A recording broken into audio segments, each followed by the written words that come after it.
Tarnaka Lalapet logos gospel చర్చ్లో Christmas వేడుకలు ఘనంగా జరిగాయి. ఈ వేడుకల్లో డిప్యూటీ మేయర్ మోతే శ్రీలత పాల్గొన్నారు. క్రిస్మస్ ప్రత్యేక ప్రార్థనల్లో పాల్గొని కేక్ కట్ చేశారు.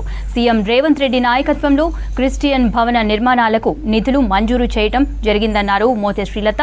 పేద క్రిస్టియన్ కుటుంబాలకు ఆర్థిక సహాయం అందించడం వంటి పలు సంక్షేమ కార్యక్రమాలు అమల్లో చేస్తున్నట్లు తెలిపారు.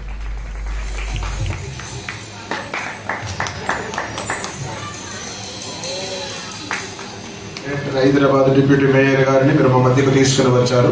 వారి కొరకును వారి బాధ్యతల కొరకై ప్రార్థిస్తున్నాం. అంచెలంచెలుగా అభివృద్ధి పరచండి. ఉన్నతమైన స్థితి స్థానాలను మీరు అనుగ్రహించవలసిందిగా మనం చేస్తూ ఉన్నతమైన అధికారిగా ఇంకా మేము చూడగలిగిన స్థితిని ప్రసాదించమని మీ అందరినీ చూస్తూనే ఉన్నాను. నిజంగా పాస్టర్ గారు ఇక్కడ విచ్చేసిన సిస్టర్స్, బ్రదర్స్, మా పిల్లలు అందరికీ కూడా పేరు పేరున మేరీ క్రిస్మస్. ఈరోజు మీకు అందరికీ శుభాకాంక్షలు తెలియజేస్తున్నాను. మీరందరూ కూడా సంతోషంగా ఉండాలి, మేము సంతోషంగా ఉండాలని కోరుకుంటున్నాము. మీ అందరికీ ఈరోజు పండగ మేరీ క్రిస్మస్ శుభాకాంక్షలు తెలియజేస్తున్నాను.